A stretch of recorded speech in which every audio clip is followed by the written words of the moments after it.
Assalamualaikum warahmatullahi wabarakatuh.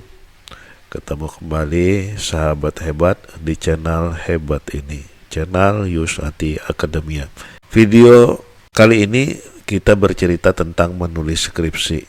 Dan menulis skripsi senyaman bersamamu.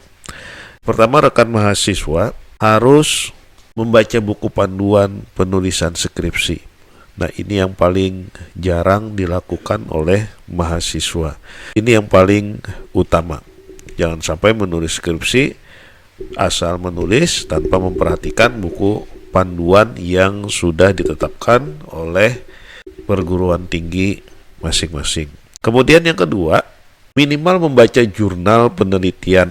Paling tidak 20 jurnal penelitian, agar penulisan skripsi nantinya bisa lebih nyaman.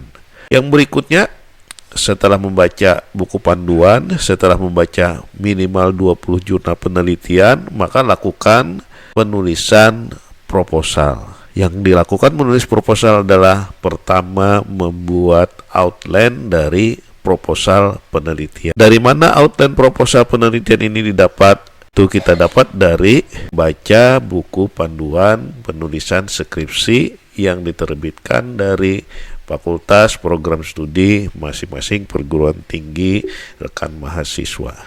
Sebagai referensi kami mohon izin untuk mengambil beberapa referensi panduan penulisan skripsi yang ada di beberapa perguruan tinggi yang kami dapatkan secara online. Yang pertama adalah panduan penulisan skripsi di Fakultas Pertanian Universitas Ahmad Yani, program studi budidaya perairan. Yang kedua adalah panduan penulisan skripsi dari Departemen Kimia Fakultas Matematika dan Ilmu Pengetahuan Alam Universitas Gadjah Mada. Yang ketiga adalah penulisan tesis dan disertasi program pasca sarjana Universitas Lambung Mangkurat tahun 2020. Nah, tiga ini sebagai referensi penulisan di masing-masing apa sih yang menjadi samaan atau yang kita cari itu di mananya dalam penulisan skripsi, supaya penulisan skripsi kita atau penulisan tesis dan disertasi itu menjadi mudah. Prinsipnya di buku panduan ini semua sama, yaitu memberikan arahan pada penulis skripsi dan disertasi agar tulisannya dan mudah dibaca serta dipahami sesuai dengan aturan yang berlaku di universitas tinggi masing-masing. Kita lihat kesamaan-kesamaannya yang menjadi dasar kita nanti untuk menulis. Kita lihat di bagian layout atau tata cara atau perwajahan skripsi, yaitu di ini. Nah, kalau di Universitas Ahmad Yani Fakultas Pertanian, sistematika proposal skripsi seperti yang tertulis dari halaman judul, halaman pengesahan, prakata sampai dengan lampiran. Nah, kemudian di yang dari MIPA, dari UGM, ini kita ambil strukturnya skripsinya adalah bagian utama. Nah, ini bagian utama. Nah, ini yang menjadi penulisan skripsi dari pendahuluan, tinjauan pustaka, perumusan hipotesis, metode penelitian, hasil penelitian, dan pembahasan serta kesimpulan. Hampir sama dengan yang ada di Fakultas Pertanian Prodi Budidaya Perairan seperti ini.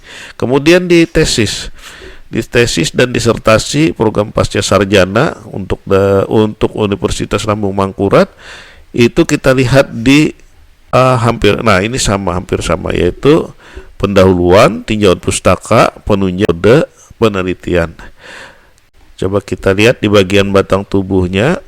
Nah, ini yang pertama adalah pendahuluan, kemudian tinjauan pustaka, kemudian penunjang, selanjutnya metode penelitian, hasil dan pembahasan, kesimpulan dan saran.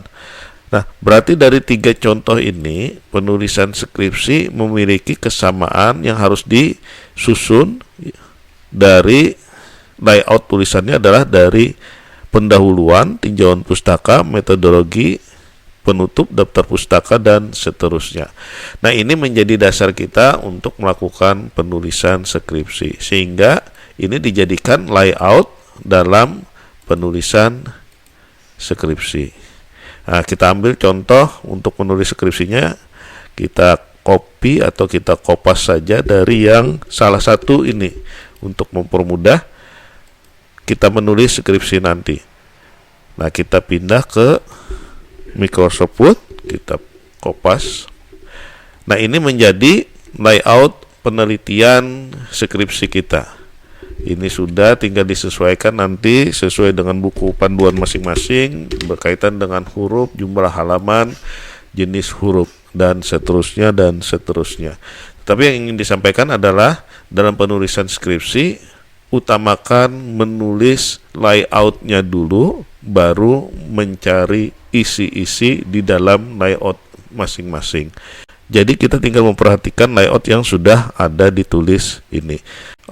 Dan ini harus ternavigasi untuk memudahkan kita nanti menuju ke masing-masing bahasan di baik dari bab 1, bab 2, dan di bab 3 dengan cara kita menggunakan heading 1, heading 2, dan seterusnya.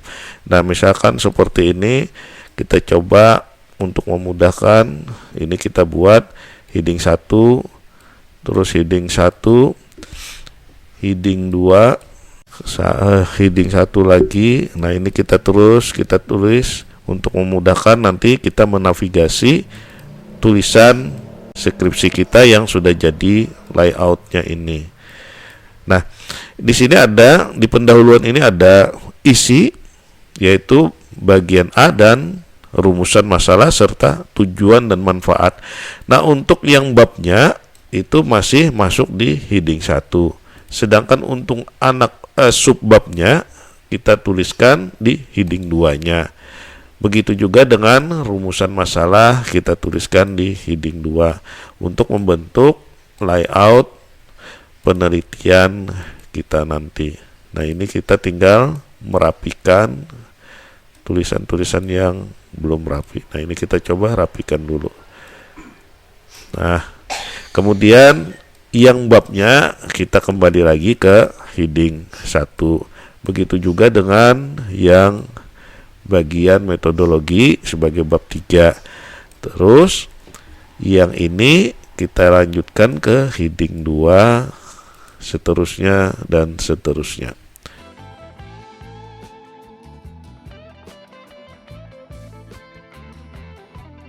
Nah, sampai pada bagian terakhir, ini adalah penutup.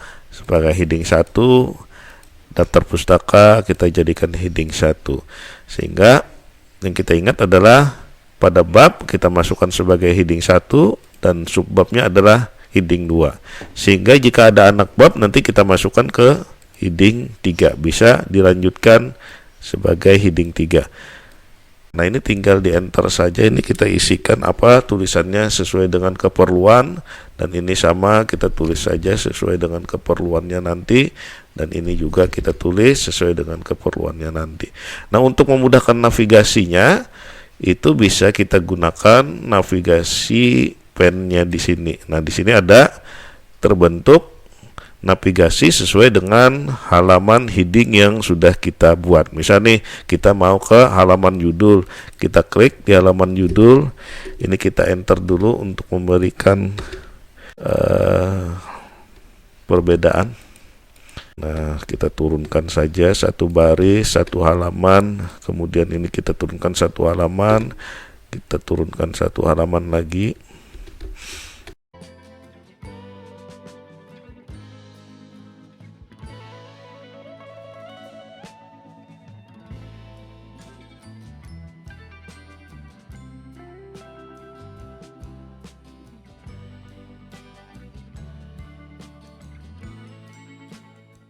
Kalau ini sudah jadi, ini tinggal kita tuju ke prakata. Misalkan kita mau ke bagian atau mau membahas tentang prakata, kita tinggal menuju di navigasinya ini prakata. Jadi kalau di sini ada di navigasi ini.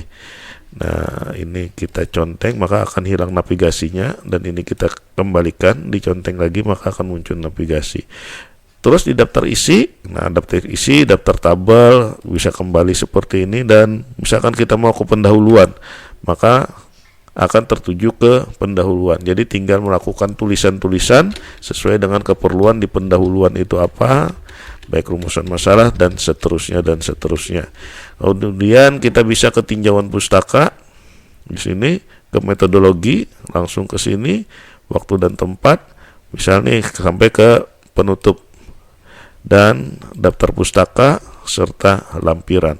Nah, ini menjadi penulisan skripsi akan lebih terorganisir, lebih mudah dalam menulis serta menatanya. Jika sudah selesai semua kita menulis, maka ini kita tinggal mengisikan daftar isi. Misal seperti ini daftar isi kita buat aja di sini daftar isinya dengan mengklik referen konten. Dan daftar isi juga akan langsung terbentuk sesuai dengan hasil tulisan yang kita buat formatnya tadi. Nah, ini sangat mudah sekali menulis skripsi. Rekan mahasiswa sekalian, semoga memberi manfaat dan mempermudah dalam penulisan skripsi rekan mahasiswa. Assalamualaikum warahmatullahi wabarakatuh.